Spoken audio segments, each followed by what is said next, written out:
Each month, I like to go through a list of games that I'm looking forward to in the next month, and the pattern continues. May is almost here, and here are some of the games I want to check out. Since this is not called every single friggin' game coming in May, the exhaustive list across all platforms, I'm sure I missed some. And a lot of those you guys will be excited for, so put them in the comments for others to see for sure. Lastly, yeah, I feel like some of these are destined for Switch 2. We'll just have to wait and see. Subscribe, check out the Patreon, or follow me on Twitter for more videos. First up, Elden Ring Night Rain.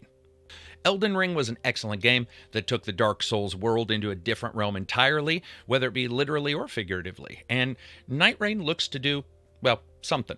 A fully realized standalone adventure that changes up the game into a co-op, three-person team-styled something else. Forget incremental additions. This feels like the developers handed the keys to the car over and said, surprise me. And from everything we've seen so far, that surprise is deserved, whether you like it or not, or whether I do. With a series of beta tests and network tests behind it, May 29th, Night Rain hits PlayStation, Xbox, and PC all at the same time, pretty much ensuring that no tarnish is going to get left behind.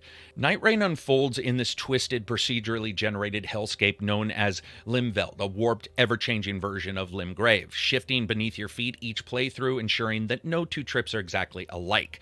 Gameplay ditches the solitary journey of the typical Elden Ring run, and instead throws players headlong into 3 different days, in-game days, packed with escalating threats and a changing world. All the while, that map is shrinking, pressing the players towards the final boss. The focus on a faster changing world also means that movement has changed. Not only is it more quick, but each character that you choose can climb around in the game world and has just more dexterity than the original title ever really presented. The developers wanted the game to feel like something between Bloodborne, Dark Souls, and Elden Ring, and ensures that each fight is still gonna require all of the precision that you expect, but also have a lot of requirements for strategic teamwork and still a hefty dose of risk versus reward. Each character also has their own specialized abilities across 8 designs, ranging from different agile characters to tank-like characters. If you've played Elden Ring, and if you haven't, this is the kind of gameplay style change-up that might interest you. Are you guys jumping back into this if you played Elden Ring? If you didn't, does this excite you? I'd like to know. Something else that does excite me, though, sometimes I do not want to save the universe or bang blue aliens who probably give you riddling, bone-aching space STDs. Sometimes it's good to just save your sister, especially when it's not because she somehow got her head stuck in the dryer. And Lost Souls Aside, coming on May 30th, might be right up my alley. The thing's been cooking for more than a decade, started out as a one-man dream project by a guy named Yang Bing. Just one guy sitting there hammering away at his keyboard while the rest of us were wondering if GTA 6 was ever going to release, or if the Oblivion remake was a thing. You play as Kaiser, a dude whose sister gets soul-jacked by dimensional invaders called the Void Racks. Basically, demon squatters who love living inside the spirit boxes of humans, and it's your job to go save your sister. Seriously, as cool as this game looks, I wish more sisters got kidnapped, because not only does the dude power walk a corkscrew in the air made by his own superpowers in the trailer, but he gets Arena, a dragon creature that somehow isn't happy just being a dragon, so he also transforms. Think Devil May Cry's sword slinging and acrobatics, mashed up with a look that reminds me a bit of Final Fantasy, but with the gloves off. The combat seems pretty tight. It feels like this year has a lot of games harkening back to 360 and PS3 style games, in their combat at least, and it's not the only one on this list. So far, Lost Souls Aside is on the list, and I love what I've been seeing of it. Next up, Spray Paint Simulator. Every single time I played Power Wash Simulator, I was thinking to myself, man, I wish I could be one of the characters that made this place look like a Jackson Pollock painting. And seriously, years ago, a game like this might not even been on any list of mine. But the simulator genre has not only exploded, it's been some of the coolest, most zen-like, laid-back business simulators that we've seen in a long time. Take on the form of a regular Joe or Jane trying to build a spray painting empire. And let me tell you, it looks awesome. You restore, repair, mask, and then lay down some righteous coats of paint on everything, from kitchen cabinets to houses, random objects, including, apparently, giant robots. Like other games in this genre of simulating something you would probably not want to do in real life, it continually throws something at you. Gameplay in it has that method of madness that you've expected. Always doing the small, the minutia, and then building up to the mid-level project and then going big. Here, you're taping, sanding, patching holes, and prepping surfaces. You've got to use customizables and consumables. So you have paint and tape and masking paper to manage stuff, but then you also end up being able to put a little bit of your own spin on things. The simulator games are almost always building on that excellent cycle of do more simulated work and get more cash. Well, now that I think about it, not at all realistic in the real world. Here, you get more cash, and you can buy better nozzles and stronger sprayers and faster tape. Actually, I don't know if faster tape's a thing, but you can go out there, you can continue to work on things and make your empire. Hands-on impressions from people lucky enough to try out the demo say that it is quite enjoyable, and there's even some other options when it comes to accessibility that the prior games haven't had. Also, the game has a free spray mode. After you beat jobs, you can go back and just paint anything however you want. Want to cover a house in neon skulls or spray paint pink polka dots on something like a 1980s dance club? You can go for it. It's also hitting everything: PS4, PC, Xbox One, Xbox Series, and the Switch, which means there's no real excuse. If you've got a device, you can become the Bob Ross of rusted kitchen sets. And to continue that line of games about mundane jobs that go a little bit nuts, deliver at all costs. Since the very first trailer of this game, I have had my eye on it. On May 22nd, for a game fiction, time-frame friendly $26, Studio Far Out and Konami are serving up what looks to be one of the weirdest titles of 2025. It's an isometric driver game that, you guessed it, is about delivering stuff at, well, pretty much any cost. And I do mean stuff, all kinds of stuff. That alone would be pretty cool. You step into the loafers of Winston Green with a job description that basically reads: smash everything, survive somehow, and get from point A to B with item C. Your mission: deliver whatever the hell that they give you and destroy everything in your path doing it. Sometimes it's a truck, sometimes you're on foot, sometimes the truck looks shrunk down like an RC car. The game has an almost destroy all humans feel to it as well. Okay, well, that actually makes sense due to the giant UFO right there. Deliver at all costs is a semi-open world where destruction isn't just allowed, it's basically your love language. Buildings crumble, fences snap like toothpicks, pedestrians dive out of your way or don't get out of the way. One moment you're driving a rust bucket that handles like a drunken elephant, the next you're powering through a farmer's market with a swordfish in the back. And just so you know, since missions are handcrafted in this game, someone woke up and thought, you know what? Fuck it. Let's have a player deliver a Godzilla-sized marlin. And everything's got full destruction, meaning to get that giant cottage cheese statue of Whistler's mother to the guy who absolutely needs it, you bust right through the center of some poor dude's businesses, throw your truck through a golf course, and then plow through a lumber yard. I like that idea. These kind of games are always super enjoyable. I hope there's enough here to keep me interested throughout it. If the control holds up and the game has enough replayability, which it seems like it will, then this might be a game for you in May.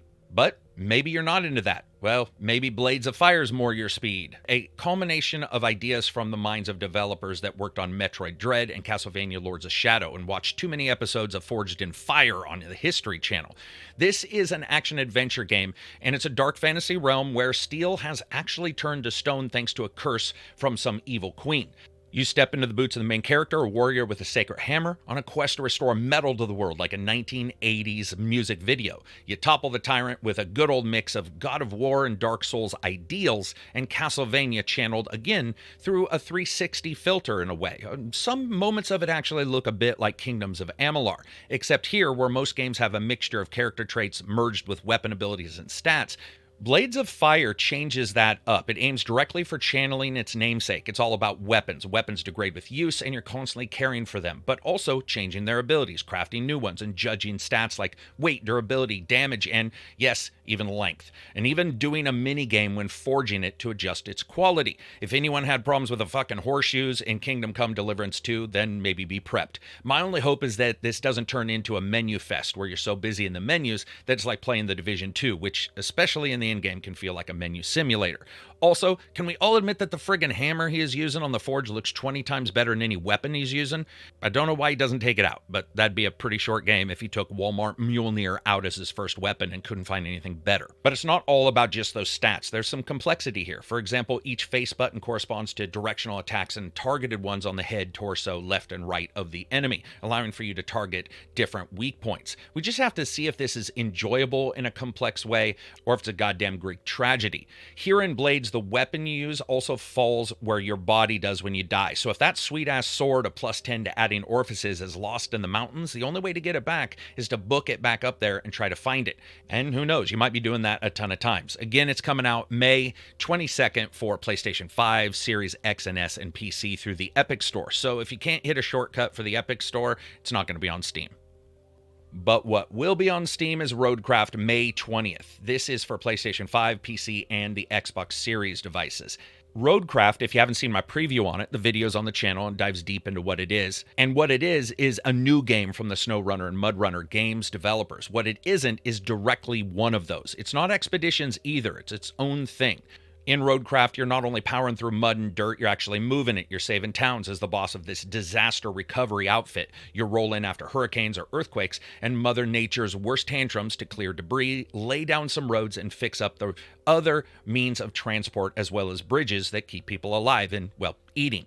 There's a number of maps for you to go through and 40 different heavy machines at your disposal. Now, it's got bulldozers, it's got gantry trains, it's got pavers, you name it, it's pretty much here. It's basically a construction monster truck rally for gamers. Each of the vehicles also has its own abilities and the way they work within the game world. For example, the Scout is closest to MudRunner. It's a vehicle that's aided by upgrades that you can use to forge across deeper creeks or explore more and find ways for your other vehicles to get to you. The bulldozers, for instance, can fill up and move the road-making material into the back of dump trucks, and the dump trucks, of course, are used to deliver it and lay it down. You have tree cutters that not only collect supplies but also clear out areas for you to add more ways to get to and from the disaster zones. Even with my time with the demo, it was pretty goddamn satisfying. You also are a business owner in this, so you plan logistics, you manage resources, coordinate workers, and actually figure out the smartest way to rebuild these zones. The game has co-op as well that lets you leap in with 3 other people and try to figure out the best way to help the zone recover. Now, to me, that's one of the most exciting bits here, as even in the past games, the co-op was highly enjoyable and they always had a feeling of true work and exploration and just fun.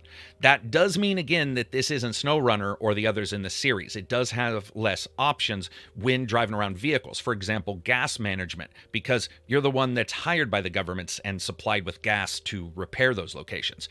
If you've ever enjoyed finishing a base in No Man's Sky or wrestled a half-ton truck out of the mud in SnowRunner, Roadcraft is basically a love letter to all these games, mixed together, as well as some construction and strategy in those late-night sessions as a kid when you were back in a sandbox. Actually, I think most kids don't know what sandboxes are, but they're in parks and used to go there and cats used to shit in them. Riddling bacterial diseases notwithstanding, I really enjoyed my time with Roadcraft. I think you probably will too, as long as you understand the caveats. Doom: The Dark Ages. That's PlayStation 5, PC, and Xbox Series X. It's pretty ballsy to take everything your video game series is known for, and maybe it's many things that it's known for example, chaos speed, moving and grooving, shooting and scooting, and the Doom games that do all of this, and then say, you know what, let's make a game where you just stand there. Reductive? Yes, but still, Doom: The Dark Ages isn't like Eternal that added some platforming to Doom 2016 and called it good. It's in many ways a fundamental alteration of the alchemy that made those games so special. We'll have to see if all these changes met out. When Doom: Dark Ages comes out in May, we will get to be able to see just how these changes the developers have put into Doom come together.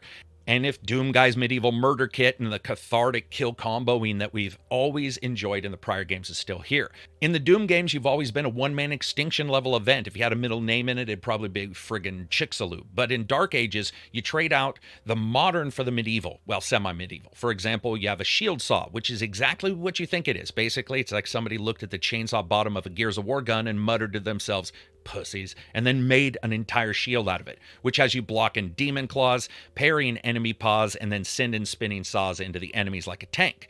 I know that may sound odd to explain anything in Doom as something this heavy, a game known for its lickety-split sprinting across the spine of a rocky precipice to shoot an enemy, but here we are. It's got a very heavy, fast feel to it. It also has a color-based particle system with specific abilities and weaknesses that are tied to color projectiles and the different times in which you can defend against them. It also has a 30-story mech called Atlan to stomp around in. Visually, it's running on id Tech 8, which looks damn good to me. Natural lighting, fire, Gothic cathedrals drenched in blood, at least after you're done being there, and finishing moves. Speaking of finishing move, the actual music is from Finishing Move Incorporated. It fuses medieval motifs that we've heard before, as well as some face-melting guitars, even in the trailers. I'm excited for that. We'll just have to see if it can level itself up to be equal to the prior game's soundtracks, which were stellar. However, also, not all of this means more. There is no multiplayer here. I'm not really bothered by that as an idea. I just need more hands-on, and we'll get that in May. Speaking of hands-on, or something you probably shouldn't do in this game, and that's the Precinct. You've got a dead dad, a gun, a baton, and a paid-for car. This is going to be one of those kind of games. You play Nick Cordell Jr., a rookie cop, in gameplay that's pretty much pure open-world bedlam, or side-world bedlam. It's top-down action, procedural crimes popping off everywhere, street chases, helicopter pursuits, and the occasional parking tickets that you give out. Even when busting the drug rings, you consistently have to watch the way you handle others and how much force you use. 1 second you're stopping a robbery, the next you're chasing a dude on foot who's somehow faster than a Ford Pinto going downhill. The game's set in a 1984 fictional city, which is sort of a combo of New York City streets and downtown Detroit crime. All in the hands of the player, or me, the untrustworthy reviewer. By the way, subscribe. All kidding aside, the Precinct does actually hold you accountable somewhat, making you actually follow cop procedures. You have to read them their rights, book suspects, give out citations for that one guy who thinks he's above the law because he drives a Ford Capri. All of this, including a bit of LA Noire kicked in the nostalgia glands, and that's what you get. Unlike YouTube talking heads, no teleprompters here outline everything you need to do. You need to understand the actual steps that the police officers make, and you can choose that whenever you do something in the game. So, for example, you have to figure out if you want to run the license of a speeder, if you want to find an infraction, how many times you want to let somebody do something in front of you before you pull them over. You can run their driver's license and see if they have real crimes, pull them over, decide on the level of force, and then, of course, things go absolutely wrong and you're taking down corrupt cops as well as trying to put the crimp on some gang crime between different groups in the city. It does make you wonder, though, what kind of bag of black cats did this rookie cop run under a ladder with and then swing into a mirror store to smash the inventory? Because this dude has Australia weather patterns of luck when it comes to how many things go wrong around him. Where Precinct is aiming to offer the defining line between the chaos in the world and the use of force and laws around you, as well as keeping the civilians safe, it's also trying to tell that overarching story of you being the son of a police officer who's passed away. Also, by the way, a demo hit Steam a while back. 300,000 people played it. Got really good reviews on those previews. Reviews on previews. Whatever. You get it. Next up, Revenge of the Savage Planet, coming out May 8th for the PC, PlayStation, and Series S and X. And this is developed by Raccoon Logic Studios. So in this game, you're a colonist who wakes up 100 years of cryosleep only to find out you've been fired while in your sleep. That's right. Welcome to the ultimate corporate backstab, where your mission isn't just survival, it's glorious, petty, interstellar revenge against your old bosses. And they've made some changes from the original game. For example, they cranked the perspective from first to third person. That shift was made to improve the gameplay when exploring planets and the platforming, as well as to offer the player a better idea of just the surroundings around them. You've got goo guns spraying different types of mayhem, slippery green puddles to make enemies fall so they can't attack you, red fiery death goo, and even a laser lasso that lets you capture creatures and interact with some parts of the game environment, which means scanning weird alien plants, animals, and different materials, and then creating and upgrading your arsenal and items. Now, you can do this alone, or you can jump in with other players. Revenge of the Savage Planet isn't really trying to reinvent the original game, which was received very well, and the developers understand that. They're just taking ideas from the original game, improving them, as well as just making everything bigger, more complex, and adjusting the viewpoint for what they see as a weakness from the original game. This one's more of an honorable mention, but it is one that a lot of people are looking forward to, and a lot of people enjoyed that first game. Next up, I've always been a sucker for claymation style games if done right, and one of the first games I ever covered on the channel was Omicrog, the point-and-click puzzle game years ago. So when I saw Midnight Walk, which looks like a claymation high on life and Tim Burton love baby, I put it on my list. This is coming out May 8th, and it's for PSVR 2, PC, and PlayStation 5. You end up stepping into the shoes of the Burnt One, a character who literally digs himself out of a grave, embarking on a journey through all kinds of weird landscapes that is known as the Midnight Walk. Your companion on this trek is Potboy, who's a weird-ass lantern-headed creature that looks like a medieval buckethead minus the guitar. And together you're going to be traipsing around the world, navigating it, teaming up with different characters, and taking out grotesque monsters. The game's aesthetic, to me, is nothing short of amazing. Everything in the game, sculpted in clay, then scanned in, and then brought into the game engine. It's got a surreal look to it, a dead best friend adventure. And to me, That's the kind of stuff that not only excites me, but it's also some of the gameplay I've seen. Gameplay that's a mix of exploration, puzzle solving, and stealth. You're not a warrior overall, you're a survivor. You're armed with matches the size of torches and a matchstick gun. You use that to explore, light up the darkness, and use items that you find in the game world to solve puzzles and take out enemies across 5 different stories involving the actual world itself. The game even features a mechanic where closing your eyes enhances your hearing, allowing you to detect enemies farther off and navigate the world. That's a feature that'll most likely nail it when it comes to this version of the game in VR. And speaking of VR, the Midnight Walk is going to be fully playable day one, which means some of us can dust off our VR helmets. Unless porn's still legal in your state, then just wash it off. Seriously, while I'm not even the biggest Tim Burton fan, I am a big fan of the look and his look, the claymation style, the mixture of puzzles, and more action-heavy gameplay that has popped up bit by bit, combined with the puzzle work, looks awesome. Something else that's awesome, it finally happened. I'm getting a Poltergeist sequel. Not really, but Deck of Haunts, a card-based haunting game, comes out pretty damn soon, and it is pretty close to what I want. It comes out May 7th on PC. You're the haunted house, the heart and spirit of it, and your job is to scare the crap out of people by playing cards or kill them and stop them from getting to the heart of the house. Not the center, that might be what makes sense, but no, the actual heart, which is a throbbing, beating, nasty heart that supplies all your power in the game. Mantis Games has a basic premise here. You are that haunted house. The investigators try to get them in. You can build your haunted house as well as your deck of haunts per turn. And as the game continues, you try to stop them when the investigators begin Sam and Deaning their way inside of your guts. And no, they've never described why this house is so particularly popular. Maybe everybody else is Jack Nicholson and you're the Shining Hotel and you lured them in with an amazing Tinder profile that says, I like to make walls bleed, I love to cut it up at night, I enjoy trapdoors. But you have a bunch of skills available regardless. And what's cool here is there are different ones. So each time you're playing those cards and you're building things out, different investigators show up. You play a card, then the investigator takes their movement turn and you're constantly trying to stop them. And the game's also got an endless mode, so when you want to jump in, you can go for that. I've always been into these kind of games, not particularly card-based, but I love some HP, Lovecraft, I love haunted houses, and as I said earlier, Poltergeist. The card system seems interesting, balancing the locations and the building with the cards that you need for hauntings, as well as direct damage to the investigators, and all of them having their own unique skills. Cannot wait to try this one out. Another one I want to mention here could be a little bit of an honorable mention, but it's called Out of Sight. It's on May 22nd by The Gang. This is a horror puzzle adventure. You're trapped inside of a mansion with nothing but your Teddy Ruxpin knockoff Puffy Bear as a best friend. But the unique thing here is you're blind, which may sound like the fastest horror game ever. Just hit game start, dead. And I love what I'm seeing here with the way they adjust the camera. So for example, when you're in first person, that's when you're holding the teddy bear, but it goes to second person view, basically seeing it through the eyes of the teddy bear wherever you put it down, temporary cameras in a way. It's also supposedly coming for VR on the same day as well, and I think that could be incredible. I love the ideas here. I just don't know how something like this would hold me or my attention for a great deal of time, but this was a student project that started out in a school in Stockholm, and it's won a bunch of awards for showing up and just really looking polished already, so I'm excited to check it out. Another game coming in May is Void Sails.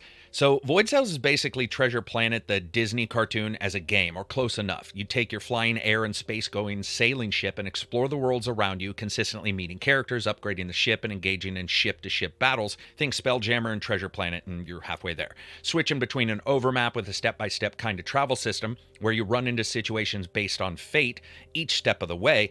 Then the real-time ship-to-ship happens, or ship-to-base combat happens when you explore locations around the game world. This is also the second game on this list that plays with sanity and its checks. Here, your character, while traveling the void, can succumb to the voices in space. But until you do succumb, you're exploring around what looks to be an awesome world. It leans very heavy into solarpunk meets horror aesthetics. There's very little that appears safe in this game, and let's be honest, there's some floating villages, which most likely the moment you land there, you'll think it's a good guy location, and those people there will probably backstab you. And since I dig space and pirates and ships and evil space-faring entities, this one's on my list. Next up, some honorable mentions really quick. Everspace 2, Wrath of the Ancients, May 12th. This comes out for PlayStation 5, Xbox Series X, and S, and PC. This is just something that I like to shout out, the occasional DLC. The Everspace devs dropped the price on this one because everybody else is raising prices, every time Everspace's developers have done something, it's pretty much always been pro-gamer. So there you go. Everspace 2, the DLC, coming soon. And that's it for me. I'd like to know what games impress you, what games you're excited for. Post them in the comments. I'd love for you to check out the podcast 10:30 on Fridays, where we sit down on the Best Gaming Podcast YouTube channel and talk about games with just a bunch of friends shooting the shit. You can also check out the Patreon, which helps immensely. Peace out and enjoy the rest of your week.